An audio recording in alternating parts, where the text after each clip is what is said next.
pessoal, estamos começando mais um podcast do Fios e aqui vocês vão conhecer a galera que trabalha na nossa escola e pessoas importantes da nossa comunidade, o Jardim Conceição. Eu sou a Rebeca e estes são os meus parceiros. Yasmin, oi. Lorena, oi. Yusufo, oi. Maria Eduarda, Cauê, oi. Aline, olá. Sofia, oi. Sara, Júlia, Emily, oi. Isabelle, Enzo, oi. E Yasmin. Oi. E somos do 5º ano. E a nossa convidada de hoje é casada, tem uma filha, dá aulas há quase 20 anos e é idealizadora do nosso podcast. Professora Juliana!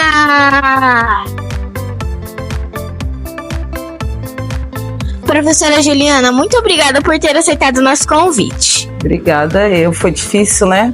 Sair de trás da câmera para poder estar aqui na frente da câmera hoje. Para começar, nos diga como começou a dar aula. Eu comecei a dar aulas há quase 20 anos atrás e eu trabalhava como voluntária numa creche onde minha mãe dava aulas e eu ia todos os dias junto com ela, porque na época eu não estava trabalhando. E quando eu percebi, eu estava trabalhando de graça. Todos os dias eu ia, ficava o período todo com a minha mãe e aí comecei a pegar gosto. E aí foi quando eu prestei um concurso aqui em Osasco, passei e comecei a trabalhar numa creche. Era um sonho? Não, na verdade não era. Minha mãe falou, vamos lá, fica comigo na creche, me ajuda. Eu fui e fui ficando, e aí depois comecei a me dedicar, fui estudar, fazer cursos, depois fui fazer faculdade, e aí quando eu vi eu já estava trabalhando. Quando chegou no Fiusa? Eu cheguei no Fiusa em 2010, eu já trabalhava na prefeitura, eu já trabalhava na área da educação aqui, e eu trabalhava numa outra escola, na Zona Norte, que era longe, eu morava aqui perto, né, do Fiusa, então eu tive que trabalhar durante 1 ano numa outra escola, no Pastor Josias, e aí depois eu pedi remoção para cá, e aí desde 2010 que eu estou aqui, vai fazer 15 anos. Já trabalhou em outras escolas? Já. Quando eu entrei na rede, eu trabalhei na creche aqui na Rua de Trás, no Espinosa. Trabalhei durante 4 anos lá. Depois eu pedi exoneração do meu cargo para assumir um outro cargo aqui também, em 2009. E fui trabalhar no Pastor Josias, que é uma MF na Zona Norte de Osasco, do outro lado. Fiquei 1 ano lá. Trabalhei numa EMEI também, que ficava próximo, então eu trabalhava o dia todo, que era no Lourdes Cândida, e depois pedi remoção para o Fiusa, e aí desde que eu vim para o Fiusa eu não saí mais, mas durante esse período eu também prestei um concurso para trabalhar na prefeitura de Cotia, então durante um tempo eu trabalhava aqui de manhã, e à tarde eu trabalhava na prefeitura de Cotia, e aí depois resolvi largar e ficar direto aqui no Fiusa e estou até hoje. Já trabalhou fora da educação? Já. Na verdade, meu primeiro emprego foi com 16 anos. Eu ainda estudava, estava no ensino médio, terminando o ensino médio. E arranjei como se fosse um estágio, que na época eles ofereciam para quem estava terminando os estudos. E aí eu trabalhei numa loja de shopping, que é na C&A, que é uma loja bem conhecida, né? Entrei trabalhando como caixa, operadora de caixa. Depois saí de lá, trabalhei como demonstradora em supermercado. Depois fui trabalhar numa outra loja, num shopping já aqui em Osasco. E aí fiquei lá durante 4 anos. Trabalhei também como secretária. Trabalhava para 3 médicos. E aí depois disso eu entrei na educação e não saí mais. Sabemos que além da informática, você já deu aula de leitura. Como foi? O projeto de leitura foi uma surpresa, porque eu me inscrevi em 2020, justamente no ano da pandemia. E a intenção era trabalhar na sala de leitura, dei aula durante 1 mês lá, eu não sei se vocês estão lembrados, mas a gente começou o ano de 2020 na escola, e em meados aí do dia, acredito que dia 20 de março, mais ou menos, a gente foi avisado que nós não daríamos mais aula dentro da escola, que a gente teria que achar uma outra alternativa. E aí eu pensei, como dar aula de leitura à distância, pelo computador, né? Mas foi uma surpresa muito agradável, porque na época, como eu dava aula para todas as turmas do período da tarde, e na época da pandemia não tinha mais esse negócio de manhã e tarde. Então eu acabei dando aula para os 2 períodos junto com a professora, que era minha parceira, a professora Selma, e eram aulas maravilhosas, assim. Os alunos acompanhavam, recebia foto das atividades o dia todo. A única coisa que a gente não tinha horário para nada, né? A gente acordava trabalhando, ia dormir trabalhando, porque era o tempo todo a mãe dos alunos mandando mensagem com foto da atividade, a gente tinha que devolver corrigida, mas foi uma experiência muito boa, e foi só durante esse ano da pandemia, e depois eu já vim pro projeto de informática. Você já cobrou alguma criança quando fez algo de errado?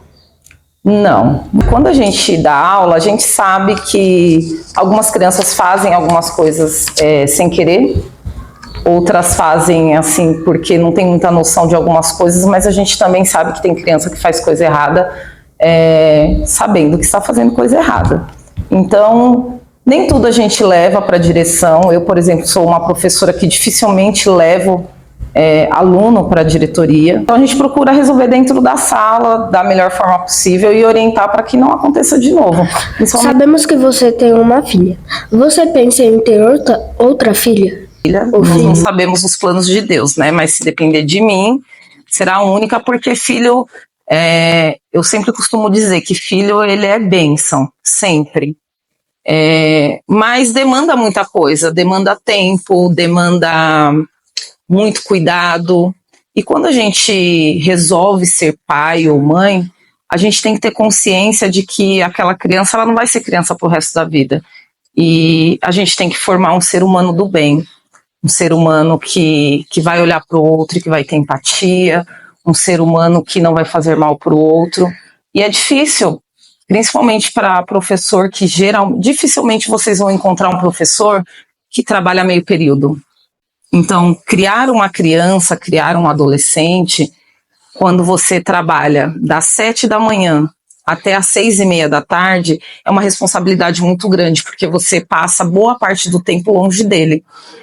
Eu, graças a Deus, quando a Alice veio estudar, no primeiro ano aqui, eu trabalhava aqui, então eu tive o privilégio de tê-la comigo durante 5 anos por perto, mas sempre pude acompanhar de perto a educação dela, pelo fato dela estar aqui, estudando com pessoas que eu confio, com professores que eu conheço o trabalho, então isso facilitou muito.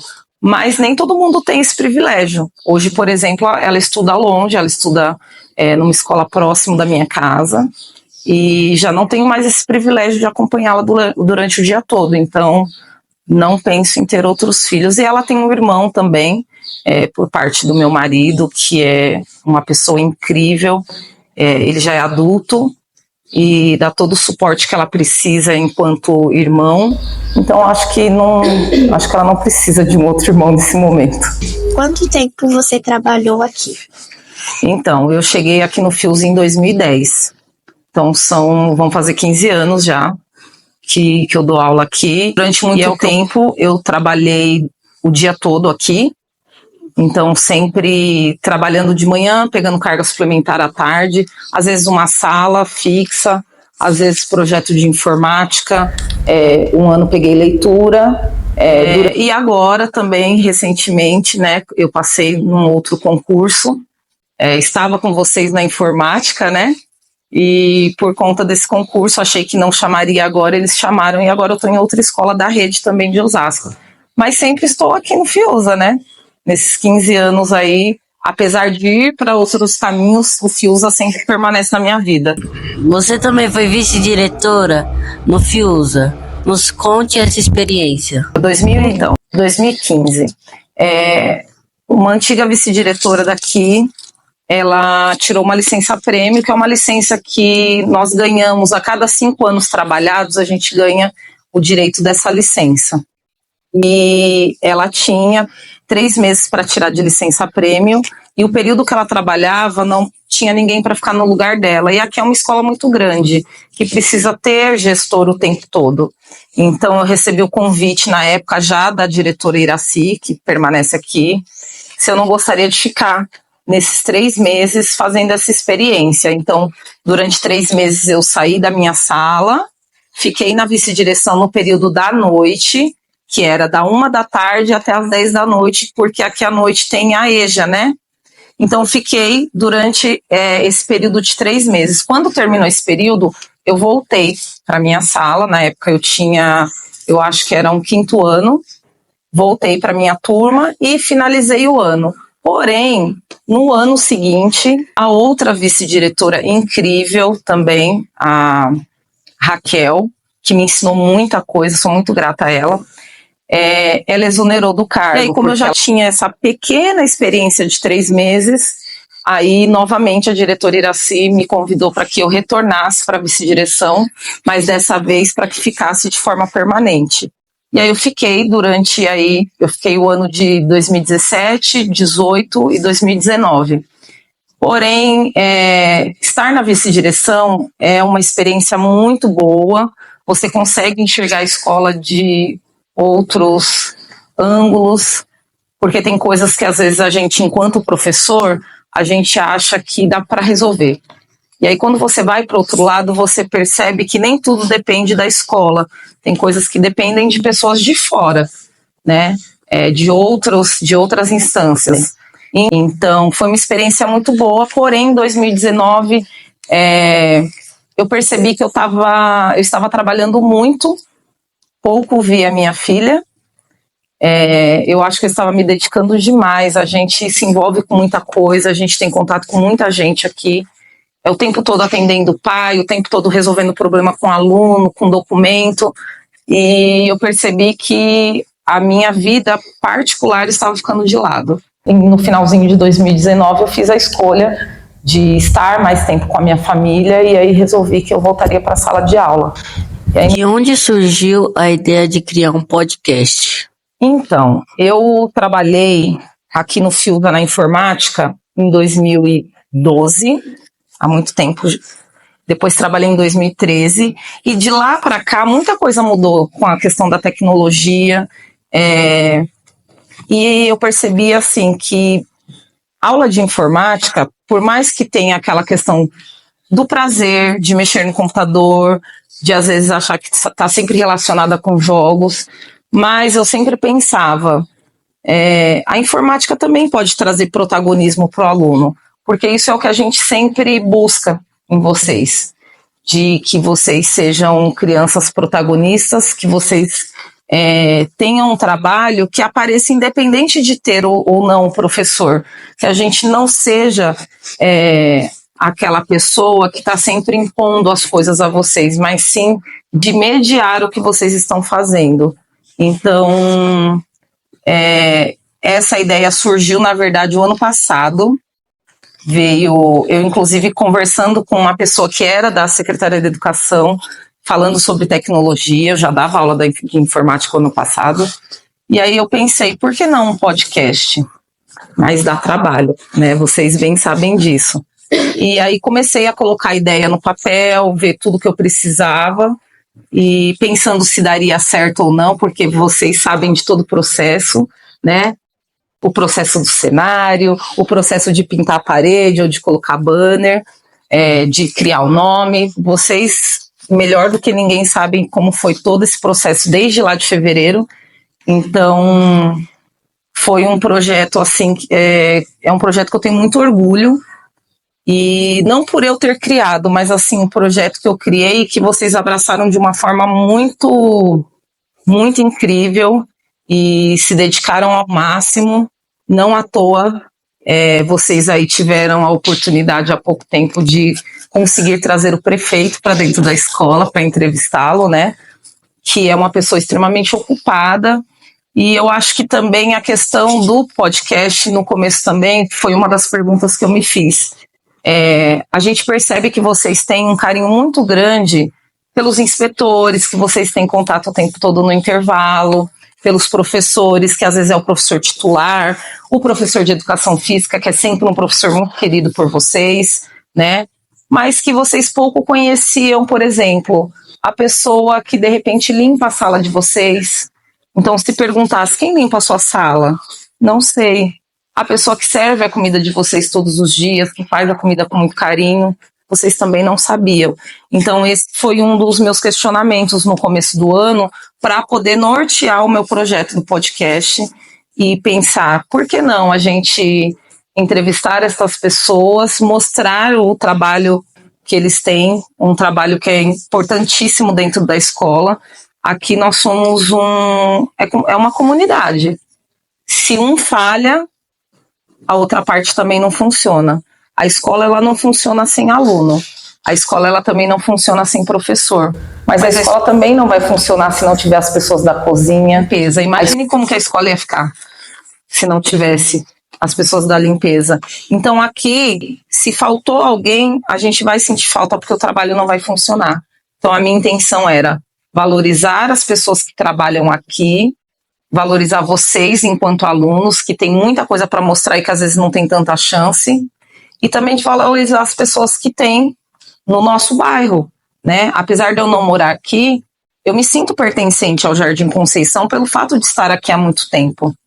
Então, de valorizar essas pessoas também, que às vezes a gente escuta muita gente falando mal do bairro, falando mal, às vezes até da escola. Isso incomoda muito a gente que está aqui todos os dias e que faz o nosso melhor. Acho que essas foram os meus pensamentos até chegar a proposta a vocês que abraçaram esse projeto com tanto carinho. Sabendo que o ano que vem a gente vai sair da escola, como você vai fazer para continuar o podcast? Então, essa é uma pergunta que eu venho me fazendo há bastante tempo. Na verdade, a escolha de ter vocês do quinto ano no podcast, primeiro, vocês sempre foram turmas muito comprometidas. Então, o fato de escolhê-los para participar e para fazer parte do podcast foi a questão de vocês estarem sempre... tudo que era proposto na aula de informática vocês faziam. Mas lá atrás, quando eu comecei o projeto, eu não parei para pensar que vocês sairiam da escola, né? E eu de verdade não tinha parado no começo, quando eu joguei o projeto e falei para vocês se vocês topariam, eu não tinha parado para pensar nisso. É um projeto que tem dado muito certo. E que lá, na verdade, lá atrás, eu não tinha noção de como ele seria, de até onde nós conseguiríamos chegar nisso. E ainda não sei. Na verdade, não sei responder para vocês sobre isso. Não queria que ele terminasse, não queria que o podcast terminasse, porque eu acho que a gente tem conseguido fazer o que foi proposto, que é valorizar as pessoas que estão aqui como convidados e valorizar vocês enquanto alunos, que vem demonstrando um grande talento para estar aqui, para falar na frente da câmera, que não é fácil. Não pensem em vocês, que para mim é fácil estar aqui hoje, porque desde que o nosso projeto começou, onde que é o meu lugar no podcast? É sempre ali, atrás do celular, atrás da câmera. E eu só apareço na hora de tirar a fotinho lá no final. Então não é fácil estar aqui. Então vocês são vencedores por estarem aqui. E eu acho que todo esse sucesso que o nosso podcast tem feito se deve único e exclusivamente ao talento de vocês. Agora, o que será dele o ano que vem? Não sei. Não chora, pelo amor de Deus. É isso, vou pensar. Tem um mês aí para eu pensar o que eu vou fazer. O futuro a Deus pertence, né? E eu digo para vocês que eu tenho um prazer enorme de estar com vocês, de gravar, de conviver com vocês e de conhecer vocês um pouco mais, além da aula de informática uma vez na semana. Hoje eu posso dizer que eu conheço todos vocês, cada um de vocês que estão aqui, né? Já passou por algum momento marcante na escola?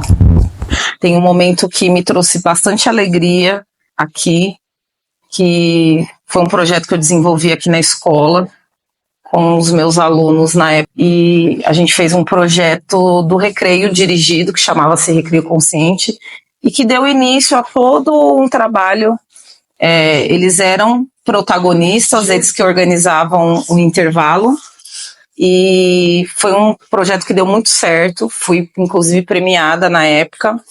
A gente conseguiu permanecer com ele aqui na escola durante 2 anos, porque eles foram os meus alunos durante 2 anos.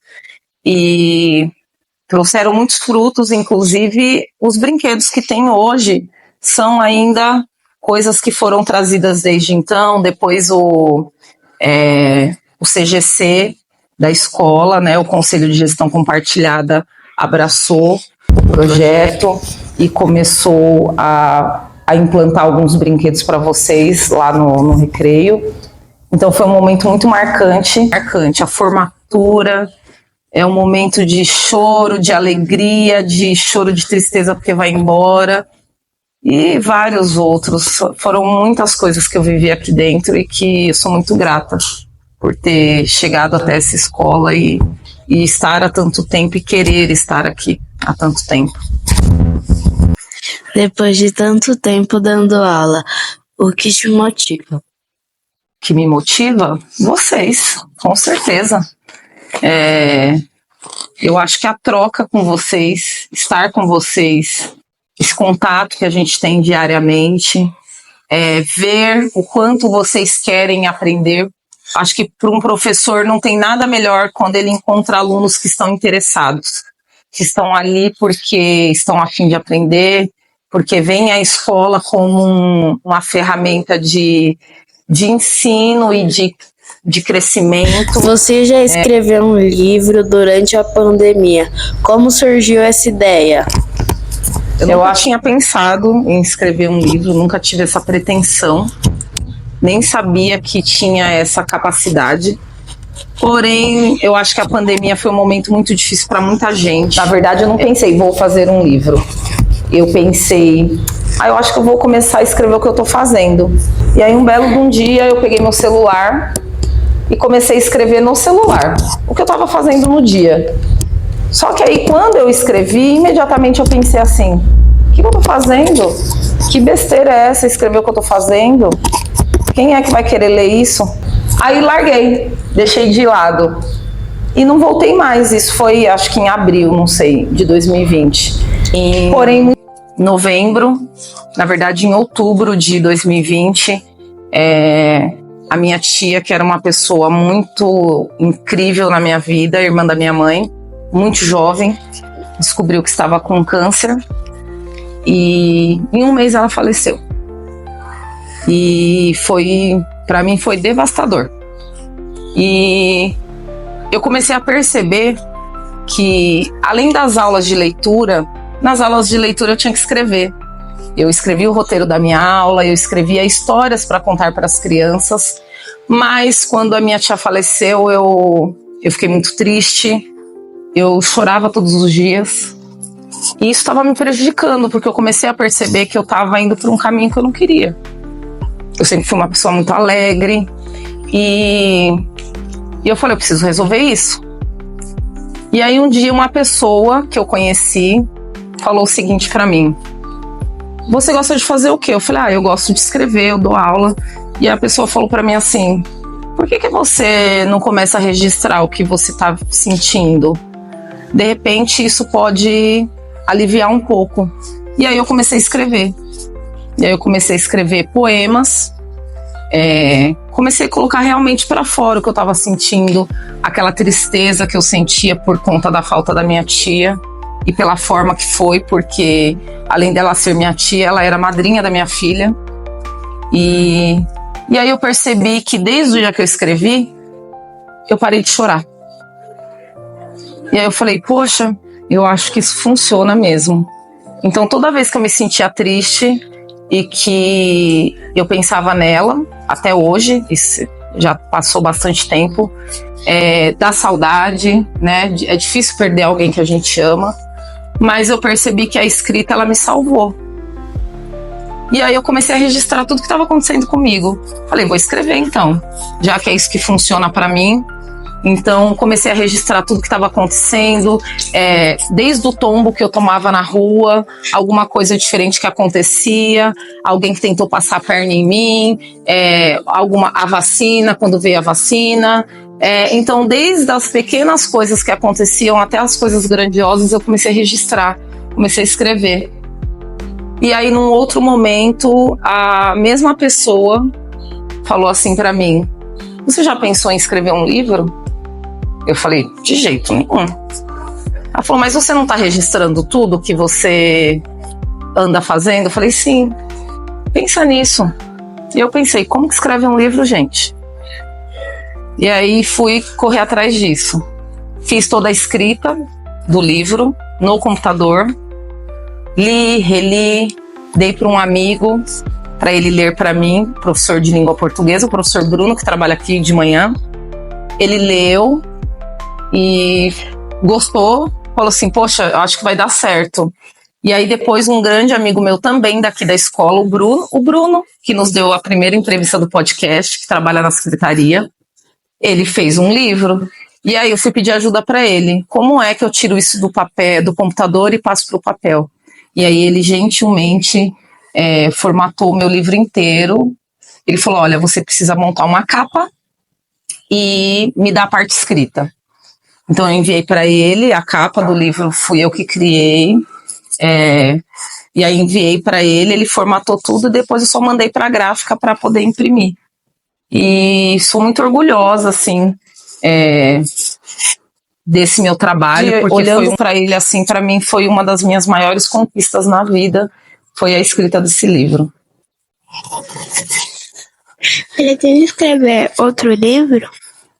Não, da mesma forma que eu não tinha pretensão de escrever o primeiro, nunca pensei no segundo, porque na verdade, como esse primeiro livro, ele fala da minha vida sobre as coisas que aconteceram na minha vida durante a pandemia, fala um pouquinho da minha vida pessoal, fala de como eu dava aula aqui na escola. Então não sei, mas quem sabe, né? Algum dia, se eu tiver alguma ideia, e falar mais da minha vida, eu acho que agora, nesse momento, não tem muito mais o que falar, mas quem sabe, de repente, fazer um livro sobre outra coisa. Mas não sei. Sobre o podcast. Olha, quem sabe sobre o podcast, é mesmo. Como você era quando estudava? Quando eu estudava, eu era uma boa aluna. Uma boa aluna, nunca repeti, sempre respeitei muito os meus professores e agradeço muito pela educação que eu tive. Tem uma lembrança boa da infância? Ah, várias. Quando eu era mais nova, a gente tinha muito a questão de brincar na rua, né? Hoje vocês já não tem tanto isso, né? Então a minha avó ficava na rua com a gente, conversando com as amigas enquanto a gente brincava. Aí começava a escurecer, olha, é hora de tomar banho e comer, porque no outro dia tem aula. Chegava no outro dia da escola, almoçava, tirava o uniforme e ia pra rua de novo. Então acho que as minhas melhores lembranças são essas brincadeiras na rua com os meus amigos. Agora vamos para as perguntas rápidas. Calor ou frio? Sempre calor, não gosto de frio, fico mal-humorada. Frio pra mim é só pra dormir quando eu estou de férias, que eu sei que eu não vou precisar sair de casa. Muito ruim.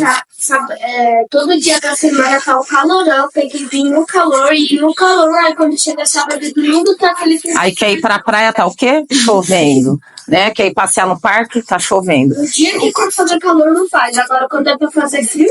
Pois é, então eu não gosto de frio, eu gosto de calor.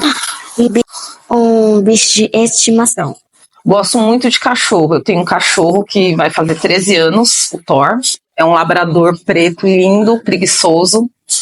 Eu sempre tive cachorro. Na verdade, eu nunca tive outros bichos, assim.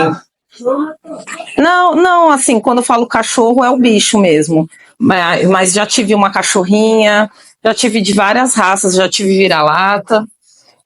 Mas eu gosto de cachorro, nunca tive um outro animal de estimação. O meu já tá bem velhinho, mas ele é preguiçoso, só gosta de ficar deitado dormindo. O nome do meu cachorro também é Thor? O meu tá comigo desde quando ele tinha 3 meses. Eu ganhei de uma amiga minha, que inclusive é daqui do bairro, a Vanessa, que é diretora da creche aqui atrás. Ela me deu o Thor, ele tinha 3 meses, era uma bolinha de pelo. E agora ele tá enorme, mas é um enorme preguiçoso. Praia ou campo? Eu gosto das duas coisas, mas como eu gosto muito de calor, praia é sempre muito bem-vinda, né? O que te faz rir? O que me faz rir? Várias coisas. Primeiro a minha filha, que é atrapalhada, debochada, adora tirar sarro. Os meus amigos, eu tenho amigos divertidíssimos com histórias incríveis para contar. Uma é a professora Márcia, que está sempre metida em alguma coisa que faz a gente dar risada. O professor Rodrigo também, que é muito meu amigo e que é a diversão em pessoa. E a convivência com vocês, né, vocês sempre trazem alguma coisa de positivo, sempre tem aquele que é mais engraçadinho, que é o piadista, que gosta de fazer gracinha. Né, Cauê? Então, tudo isso me diverte. Comida gostosa. Comida gostosa, eu amo batata frita. Comida que não gosta. Comida que eu não gosto eu não gosto de jiló, mas tem uma coisa que, assim, me causa arrepio, de verdade. É bala de goma. Bala de goma me causa arrepio. Você e paçoca. Não gosto. bala de goma? Bala de goma, aquelas balinhas. Eu adoro. Sabe, balinha de gelatina. É uma das minhas balas favoritas. Isso me causa arrepio, a textura daquilo. Não gosto. Apesar de não ser, né, Você comida. não gosta de gelatina, então? Não sou muito fã, não. Mas, apesar de não ser uma comida, né, um doce, mas é um doce, assim, que me causa muito arrepio. E paçoca também. Paçoca também não gosto. Medo. Um medo, acho que de ficar longe da minha filha. De acontecer alguma coisa com ela, ou de acontecer alguma coisa comigo e não poder cuidar dela. O que te deixa brava? Que me deixa brava? Eu acho que injustiça, brava, e atraso também me deixa brava, porque eu sou uma pessoa pontual. Uma música favorita. Música me move. Eu gosto sempre de estar ouvindo música, fazendo comida, limpando a casa, dentro do carro. Mas eu acho que músicas antigas eu gosto muito. E Djavan, que é o meu cantor predileto. Então qualquer música dele cai bem em qualquer hora do dia, em qualquer dia da semana. Um sonho realizado. Ser mãe, com certeza. Um lugar bonito. Eu gosto muito de onde minha avó mora. Ela mora numa cidadezinha pequena, Lagoa Dourada, em Minas Gerais. Cidade de interior. E assim, além de ser bonita, me traz coisas muito boas por conta da minha infância e de tudo que eu vivi lá. Um sonho para realizar. Um sonho para realizar? Eu acho que conhecer a Grécia. Eu acho lindíssimo. Principalmente quando eu vi numa novela, nem lembro qual era o nome da novela, mas eu vi aquelas imagens da Grécia, eu acho a coisa mais linda. E quem sabe um dia eu consiga realizar esse sonho. E para finalizar, nos diga quais são suas maiores inspirações. Eu acho que a minha maior inspiração, eu acho que é a minha mãe e a minha avó. A minha mãe, que é uma pessoa que eu sempre tive como referência de pessoa de bom coração, que gosta de fazer o bem, que olha para o outro e quer ajudar o outro sem esperar nada em troca. É muito guerreira, já passou por muita coisa e tá sempre ali de pé, sempre mostrando que tá ruim agora, mas pode melhorar. E minha avó também, a minha avó materna, que hoje tem 86 anos, mora em Minas, e que acho que é a melhor pessoa do mundo. É uma pessoa incrível, cheia de fé. Eu acho que a fé que ela passa pra gente, a força que ela dá para toda a família. Eu sempre costumo dizer que a gente já perdeu muita gente na nossa família, e ela sempre é a pessoa que sustenta a nossa fé, que sustenta tudo que a gente é hoje. Então acho que é a minha avó. Professora Juliana, muito obrigada por ter aceitado o nosso convite, foi uma honra. A honra foi minha de estar aqui com vocês, apesar de ter demorado para chegar a esse encontro. Confesso a vocês que eu estava nervosa de estar desse lado da câmera, é difícil, mas agradeço de coração, principalmente pelo fato de que, como eu disse lá no meio da nossa entrevista, não sei o que será de nós, né? Não sei o que será do nosso podcast o ano que vem, mas eu acho que a gente conseguiu realizar muita coisa junto. Então eu sou extremamente grata a todos vocês, a cada um de vocês e aos que não estão aqui hoje, né? A Giovana, que não pôde estar conosco, né? e a Sofia Teodoro, que também não está aqui, e que fizeram parte de todo esse processo, e todos os outros alunos que indiretamente fizeram parte do nosso projeto, que não estão de frente para a câmera, assim como vocês, mas que nos ajudaram na divulgação, que nos ajudaram lá no início, na criação de tudo que a gente conquistou hoje. Obrigada. E esse foi o nosso podcast. Muito obrigada por terem nos acompanhado. E não deixe de curtir, comentar e se inscrever em nosso canal. Semana que vem tem mais. Tchau! Aê!